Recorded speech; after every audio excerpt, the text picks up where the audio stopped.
Hello everyone, आपका स्वागत है हमारे यूट्यूब चैनल एग्रीकल्चर क्लासेस में।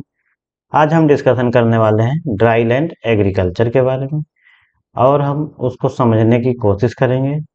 ड्राई लैंड एग्रीकल्चर को कितने पार्ट में डिवाइड किया गया है और उनके क्या कैरेक्टरिस्टिक हैं, क्या विशेषताएं हैं जिनके बेस पे उनको डिवाइड किया गया है, वो समझने की कोशिश करेंगे। तो ड्राई लैंड एग्रीकल्चर को पढ़ने के पहले कुछ बेसिक सी जानकारी होनी चाहिए, जिसको हम देख लेते हैं कि टोटल इंडिया का जो जियोग्राफिकल एरिया है वो कितना है हमारा। तो टोटल इंडिया का जियोग्राफिकल एरिया जो है वो है, टोटल जियोग्राफिकल एरिया वो कितना है आपका 329 मिलियन हेक्टेयर। ठीक है, जैसे कि हमें पता ही है कि टोटल जो जियोग्राफिकल एरिया है वो कितना है 329 मिलियन हेक्टेयर। अब हम बात करते हैं कि एग्रीकल्चर में जो कृषि के योग्य है वो कितनी भूमि है। टोटल तो हमारे पास 329 मिलियन है, लेकिन उसमें से हम कितनी भूमि पर एग्रीकल्चर या खेती कर सकते हैं। तो जो एग्रीकल्चरल लैंड या फिर एरेबल लैंड आप जिसे बोलते हैं, एग्रीकल्चरल लैंड या सोयल, उसको वो कितनी है आपकी 143 मिलियन हेक्टेयर। ठीक है, तो जिस पे हम खेती करते हैं वो हमारी कितनी सोयल है 143 मिलियन हेक्टेयर। कहने का मतलब ये हुआ कि 329 मिलियन हेक्टेयर में से जो 143 मिलियन हेक्टेयर सोयल है उस पे हम कृषि खेती करते हैं। ठीक है, अब इसमें भी आता है कि कितनी हमारी ड्राई लैंड एरिया और कितनी हमारी इरिगेटेड एरिया है। ठीक है, तो ड्राई लैंड अगर इरिगेटेड एरिया की बात की जाए, इरिगेटेड एरिया में जो हमारा आता है वो कितना आएगा 48%। कहने का मतलब 143 मिलियन हेक्टेयर जो लैंड है उसमें से 48% जो एरिया है वो कैसी है, इरिगेटेड है। कहने का मतलब जहां पर इरिगेशन की सुविधाएं अवेलेबल है, जहां पे हमारे पास सिंचाई के साधन अवेलेबल हैं, जैसे कि हमारे पास नहर है, नलकूप है और हमारे पास ट्यूबवेल है। ये सब क्या है, जहां पर इरिगेशन की सुविधाएं हैं उसको हम बोलते हैं इरिगेटेड एरिया। तो इरिगेटेड एरिया कितनी है 48%। ठीक है, अब बात करते हैं हम रेनफेड एरिया की।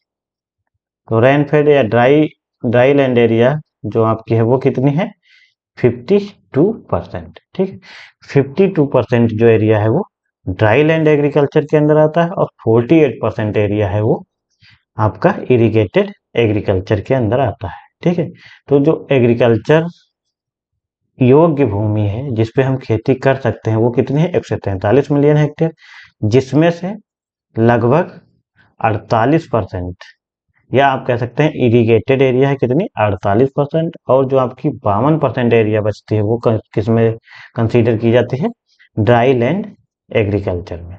ठीक है, अब 143 मिलियन हेक्टेयर है, तो इसका मतलब ये हुआ कि जो ड्राई लैंड एरिया है वो कितना है, लगभग वो आपकी 70 मिलियन हेक्टेयर से एबव है। ठीक है, 70 मिलियन हेक्टेयर के लगभग जो एरिया है वो क्या है, हमारा ड्राई लैंड एरिया के अंतर्गत आता है।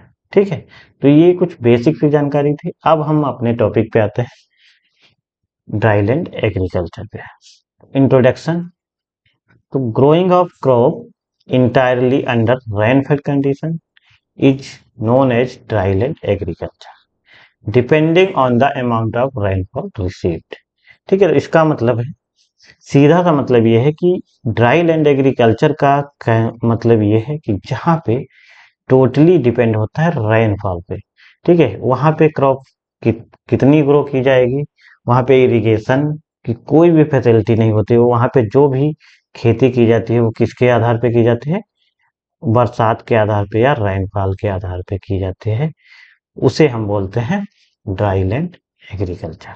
ठीक है, तो आप समझ गए, जहां पे इरिगेशन की सुविधाएं होती हैं उसको हम इरिगेटेड एग्रीकल्चर बोलते हैं, और जहां पे हमारे पास इरिगेशन की सुविधाएं नहीं होती हैं, हम टोटली डिपेंड होते हैं रेनफॉल पे, उसको हम बोलते हैं ड्राई लैंड एग्रीकल्चर। ठीक है, ओके। नेक्स्ट,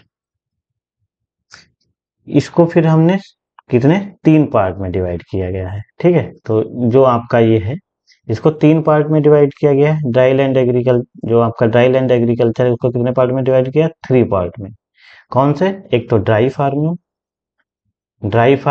दूसरा ड्राई लैंड फार्मिंग, और तीसरा आपका रेन फेड फार्मिंग। ठीक है, तो रेन फेड फार्मिंग, इस तरह से जो ड्राई लैंड एग्रीकल्चर का है उसको हम 3 पार्ट में डिवाइड करते हैं, dry farming, dry land farming और रेन फेड फार्मिंग। ठीक है, तो फर्स्ट हम डिस्कस करेंगे dry farming. Cultivation of crops in areas where rainfall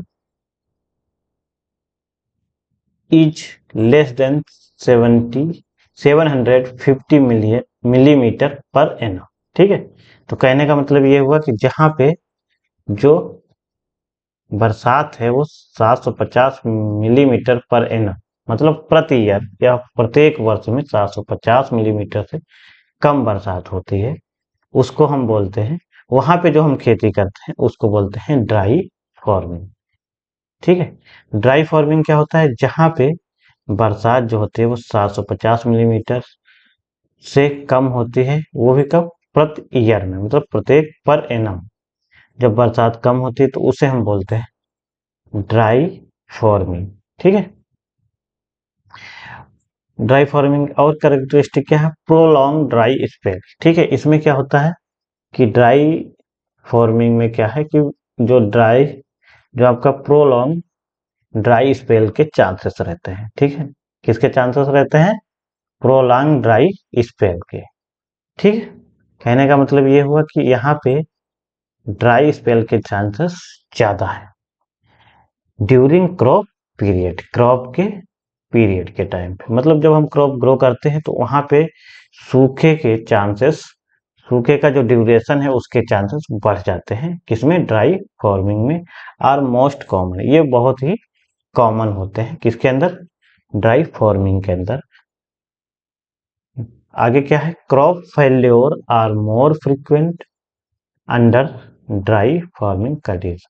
ठीक है, जब प्रोलॉन्ग ड्राई स्पेल, मतलब ड्राई स्पेल, एक तो संख्या अधिक होती है इनकी और दूसरी बात ये लंबे समय तक रहते हैं, तो इसकी वजह से क्या हो सकती है, जो हमारी क्रॉप फेलोर होने के चांसेस बढ़ जाते हैं। ठीक है, more frequent under the dry farming condition, इसमें क्रॉप फेलोर होने के सबसे अधिक चांसेस होते हैं।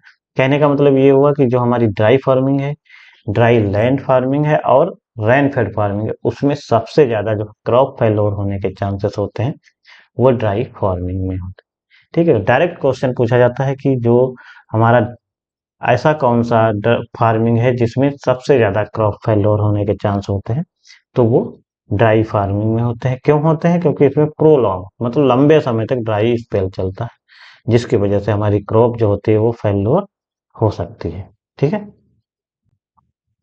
नेक्स्ट इसी में है, dry farming region are equivalent to arid region. ठीक है, तो जो ड्राई फार्मिंग है वो क्या है, वो ज्यादातर वो एरिया होता है जो एरिड रीजन में आता है। कौन से रीजन में आता है, एरिड रीजन में आता है। ठीक है, ये आपको ध्यान रखना है कि जो ड्राई फार्मिंग होता है वो जनरली किस रीजन में आता है, एरिड रीजन में आता है, and moisture conservation practices are important in this region. कहने का मतलब है यहाँ पे हम क्रॉप का प्रोडक्शन बढ़ाने की कम सोचते हैं, प्रोडक्शन जो भी होगा ठीक है, लेकिन हमें जो वहाँ पे मॉइस्चर है उसको कंजर्वेशन करना है, कंजर्वेशन प्रैक्टिसेज अपनाना बहुत जरूरी होता है। ठीक है, तो यहाँ पे क्या है, क्योंकि ये ड्राई रीजन में होता है तो हमें मॉइस्चर को कंजर्व करना पड़ता है। ठीक है, नेक्स्ट है ड्राई लैंड फार्मिंग। ठीक है, तो आप समझ गए होंगे कि ड्राई फार्मिंग क्या होता है। ठीक है, तो अब हम देखते हैं ड्राई लैंड फार्मिंग। इसमें क्या होता है, cultivation of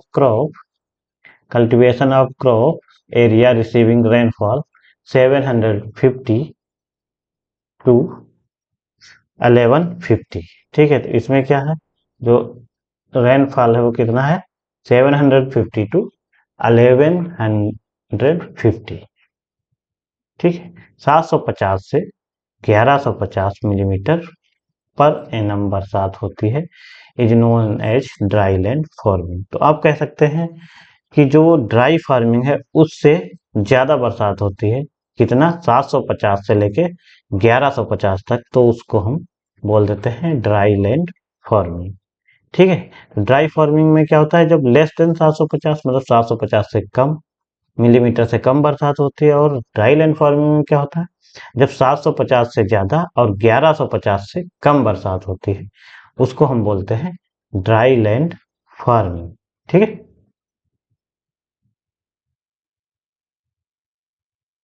dry spell during crop period occur, इसमें क्या है कि ड्राई स्पेल आ सकते हैं ना। इसमें क्या है कि इस ड्राई लैंड फार्मिंग में भी ड्राई स्पेल के आने के चांसेस रहते हैं, but crop failure are less. ठीक है, क्योंकि यहाँ पे बरसात अधिक होती है ड्राई फार्मिंग की तुलना में, तो इसीलिए यहाँ पे क्रॉप फेल्योर होने के चांसेस क्या हो जाते हैं, कम हो जाते हैं। किसकी तुलना में, ड्राई फार्मिंग के तुलना में। ठीक है, तो जहाँ पे बरसात ज्यादा होगी वहां पे क्रॉप फेल्योर होने के चांसेस कम होंगे, जहाँ पे बरसात कम होगी वहां पे क्रॉप फेल्योर होने के चांसेस ज्यादा होंगे। ठीक है, लेस फ्रिक्वेंट। तो dry land farming are grouped under the semi arid region. ठीक है, तो जो ड्राई लैंड फार्मिंग के अंदर रीजन आता है वो कौन सा आता है, सेमी एरिड रीजन। ठीक है, यहाँ से क्वेश्चन बनता है कि ड्राई फार्मिंग में कौन सा रीजन आता है, तो arid region. Dry land farming में पूछा जाए कौन सा रीजन आता था, सेमी एरिड रीजन। ठीक है, adaptation of soil and moisture conservation practice. इसमें क्या होता है, एडाप्टेशन ऑफ सोयल और moisture conservation practice and also provision of drainage specially in black soil are necessary. ठीक है, वैसे जनरली इसमें हमें क्या, ड्रेनेज की आवश्यकता नहीं होती है। ड्रेनेज की आवश्यकता कब पड़ती है, जब हमारे पास ब्लैक सोयल हो, वहां पे हमें ड्रेनेज की भी सुविधा होनी चाहिए।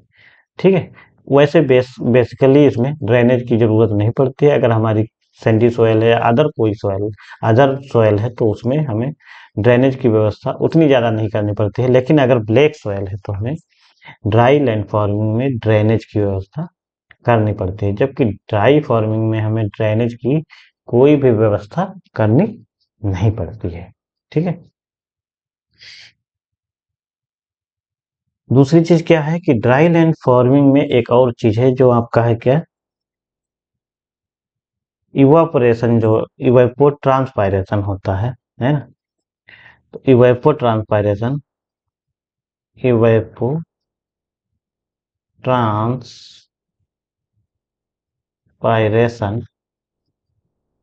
पायरेशन इवेपो ट्रांसपायरेशन ये मोर देन होता है, मोर देन किसकी तुलना में, जितनी टोटल बरसात होती है उससे ज्यादा क्या हो जाता है, हमारा इवेपो ट्रांसपायरेशन हो जाता है। ठीक है, तो ये भी क्वेश्चन आता है कि वो कौन सी फार्मिंग है जिसमें इवेपो ट्रांसपायरेशन अधिक होता है, किसकी तुलना में, रेनफॉल की तुलना में, या तो वो आपका कौन सा है, ड्राई लैंड फार्मिंग होता है। ठीक है, तो ड्राई लैंड फार्मिंग में क्या होता है कि इवेपो ट्रांसपायरेशन ज्यादा होता है, किसकी तुलना में, जितना टोटल हमारा क्या हुआ है, बरसात हुआ है, या टोटल जो हमें वाटर क्रॉप रेनफॉल के द्वारा मिला है, उससे ज्यादा इसमें क्या होता है, इवेपो ट्रांसपायरेशन होता है। ठीक है, नेक्स्ट,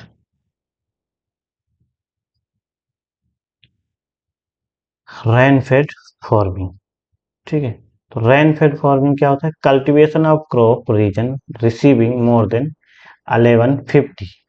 ठीक है, तो रेन फेड फार्मिंग क्या होता है, जहां पे हमें 1150 मिलीमीटर पर एनम से अधिक बरसात होती है ना, उसको हम किस में रखते हैं, रेन फेड फार्मिंग में रखते हैं, या उसको हम क्या कहते हैं, रेन फेड फार्मिंग कहते हैं।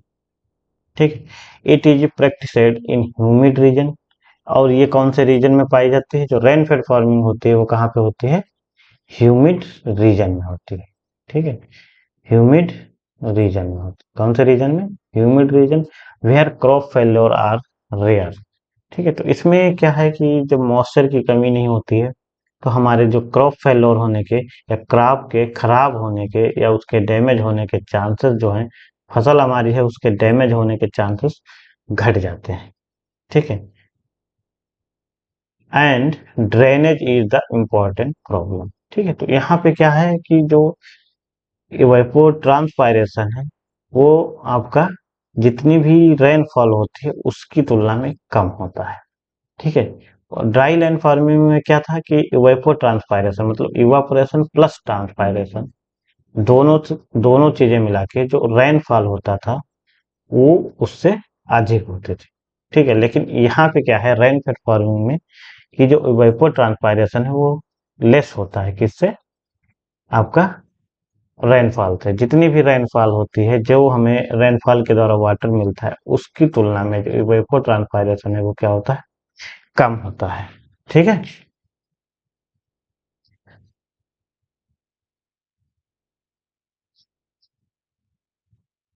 ठीक है, तो क्या है कि जो रेनफॉल है वो इवेपो ट्रांसपायरेशन जो है वो प्रेसिपिटेशन की तुलना में कम होता है, जबकि ड्राई लैंड फार्मिंग में क्या है कि प्रेसिपिटेशन जो भी होता है उससे कहीं अधिक हमारा क्या होता है?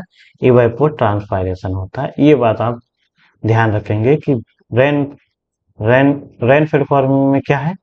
इवेपो ट्रांसपायरेशन लेस देन किसकी तुलना में? आपका प्रेसिपिटेशन की तुलना में। जबकि ड्राई लैंड फार्मिंग में क्या है कि आपका जो इवेपो ट्रांसपायरेशन है वो मोर देन है किसकी तुलना में? प्रेसिपिटेशन की तुलना। ठीक है, नेक्स्ट है United nation economic and social commission for Asia and the Pacific. ठीक है, United nation economic and social commission for Asia and the Pacific के द्वारा जो आपका ड्राई लैंड एग्रीकल्चर है वो मेनली टू पार्ट में डिवाइड किया गया है। कितना? कितनी कैटेगरी में डिवाइड किया गया है? Two category. ठीक है, जो हमने अभी पढ़ा वो कितनी कैटेगरी में था? थ्री कैटेगरी में था, लेकिन इसको कितने में डिवाइड किया गया है? टू कैटेगरी में डिवाइड किया गया। ठीक है, टू कैटेगरी में डिवाइड किया गया है। कौन कौन सी? ड्राई लैंड फार्मिंग और रेनफेड फार्मिंग। ठीक है, कौन सी? एक तो ड्राई लैंड फार्मिंग, दूसरा रेनफेड फार्मिंग। ठीक है ना, रेनफेड फार्मिंग। ठीक है, तो United nation economic and social commission for Asia and Pacific के द्वारा जो हमारा ड्राई लैंड एग्रीकल्चर है उसको मेनली टू कैटेगरी में डिवाइड किया गया है, ड्राई लैंड फार्मिंग और रेनफेड फार्मिंग। जबकि जो हमने बेसिक जो हमने पढ़ा है वो कितने में है? थ्री पार्ट में डिवाइड किया गया है, dry farming, dry land farming and rainfed farming.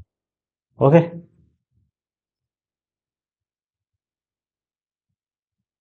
अब हम डिस्कशन करते हैं कुछ इंपॉर्टेंट क्वेश्चन जो डिफरेंट डिफरेंट एग्जाम में पूछे जाते हैं, जो कि रिलेटेड है किससे? ड्राई लैंड एग्रीकल्चर से। ठीक है, तो डिस्कस करते हैं one by one important question.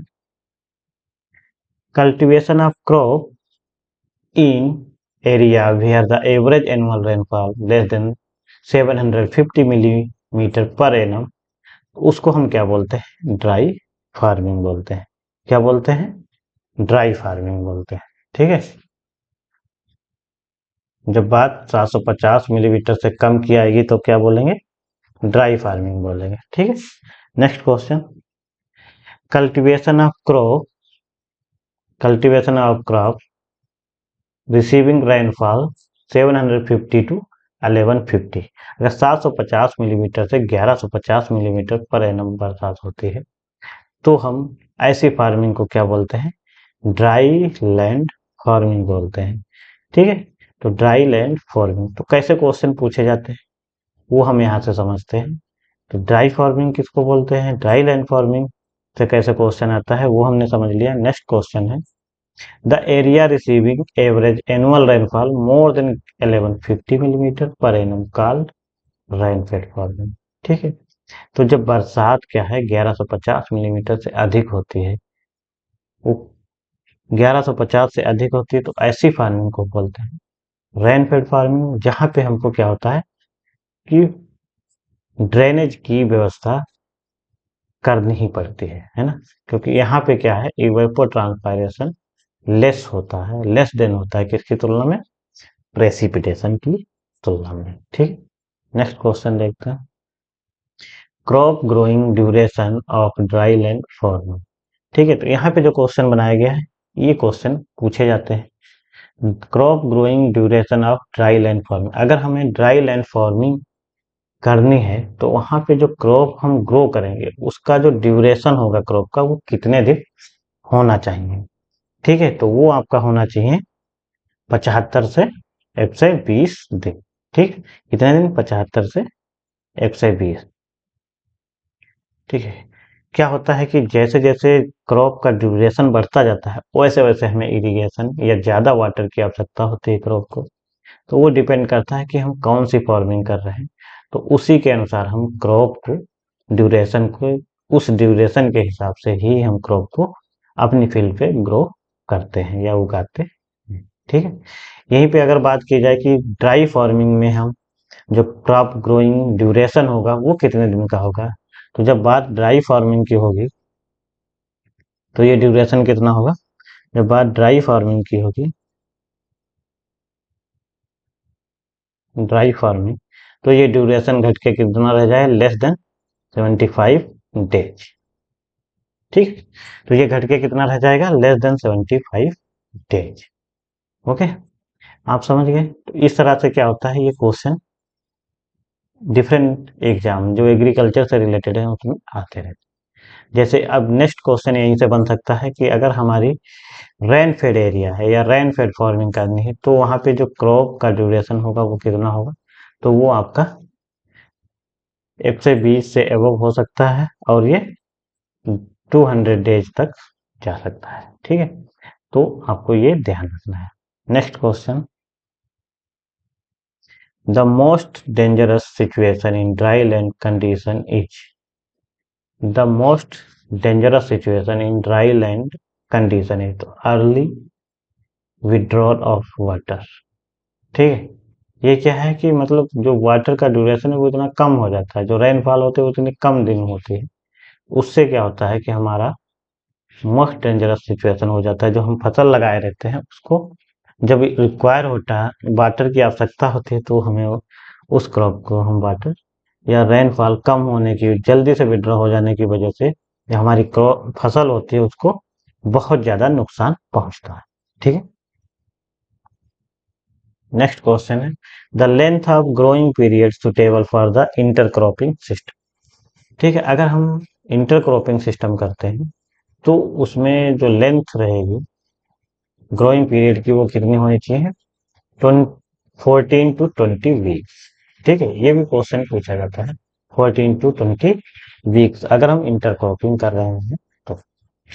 7 number question है, the simplest way of adoption of plant to drought is, तो ये क्या है, इवेशन या इवेजन। ठीक है, तो इसमें क्या होता है, ये क्या करता है, जब हम प्लांट को लगाते हैं या जो हमारी क्रॉप ग्रो रहती है ड्रॉट कंडीशन में, तो वो क्या करती है कि जब ड्रॉट की कंडीशन आता है तो वो उसको क्या कर जाते हैं, अवॉइड कर देते हैं। क्या करते हैं, अवॉइड करते हैं, है ना। इवेजन मतलब अवॉइड करना, अवॉइड कर देते हैं, या आप कह सकते हैं स्केपिंग, है ना, स्केपिंग। ठीक है, ये आपका है the simplest way of adoption of plant to drought is evasion. ठीक है, ये आपको ध्यान रखना है। 8 नंबर क्वेश्चन है, the chemical accumulated during the drought condition. ठीक है, कहने का मतलब जो ड्रॉट एरिया में हमारी क्रॉप ग्रो की जाती है, वो जब ड्रॉट कंडीशन आ जाती है तो उनके अंदर एक केमिकल इकट्ठा होता है, एक्यूमुलेट होता है, जिसकी वजह से वो ड्रॉट कंडीशन में सरवाइव कर पाते हैं। उस केमिकल का नाम क्या है, प्रोलिन। क्या नाम है, प्रोलिन। ठीक है, अगर आपसे केमिकल पूछा जाता है तो आपका क्या होगा, प्रोलिन होगा। लेकिन अगर यहीं पे पूछा जाता है कि ड्रॉट कंडीशन में प्लांट के अंदर कौन सा प्लांट ग्रोथ हार्मोन्स बनता है, तो वो कौन सा हो जाएगा, एपीए, है ना, कौन सा हो जाएगा, एपीए हो। ठीक है, next question, the chemicals use to check transpiration losses of water, मतलब ऐसे केमिकल जो हम चेक करने के लिए यूज करते हैं ट्रांसपायरेशन लॉस को। जब प्लांट वाटर को ज्यादा उड़ाने लगता है तो उसको रोकने के लिए हम कुछ केमिकल का यूज करते हैं, जिससे कि उस प्लांट के द्वारा कि वाटर को कम से कम लॉस किया जाए, तो उसको क्या बोलते हैं, एंटी ट्रांसपेरेंट, है ना। क्योंकि वाटर के द्वारा जो प्लांट के द्वारा जो वाटर लॉस होता है उसको बोलते हैं ट्रांसपायरेशन। तो ट्रांसपायरेशन को कम करने के लिए जिसका भी हम यूज करेंगे वो क्या कहलाएगा, एंटी ट्रांसपायरेशन। ठीक। Next and last question, a natural hydrological units having common run of a single outlet point. ठीक है, जब कभी भी सिंगल आउटलेट पॉइंट की बात की जाए तो इसका मतलब सीधे से आपको समझ आना जाना चाहिए कि बात किसकी हो रही है, वाटर शेड की हो रही है ना। ऐसा हाइड्रोलॉजिकल यूनिट जहाँ पे वाटर को कलेक्ट किया जाता है, कलेक्ट करने के बाद एक सिंगल आउटलेट पॉइंट के द्वारा उस वाटर को छोड़ा जाता है, ऐसी प्लेस को या ऐसे सिस्टम को हम क्या बोलते हैं, वाटर शेड बोलते हैं। ठीक है, तो ये हमारे आज के लेक्चर के इम्पोर्टेंट क्वेश्चन थे। आशा करता हूँ आपको ये वीडियो समझ आया होगा और अच्छा लगा होगा।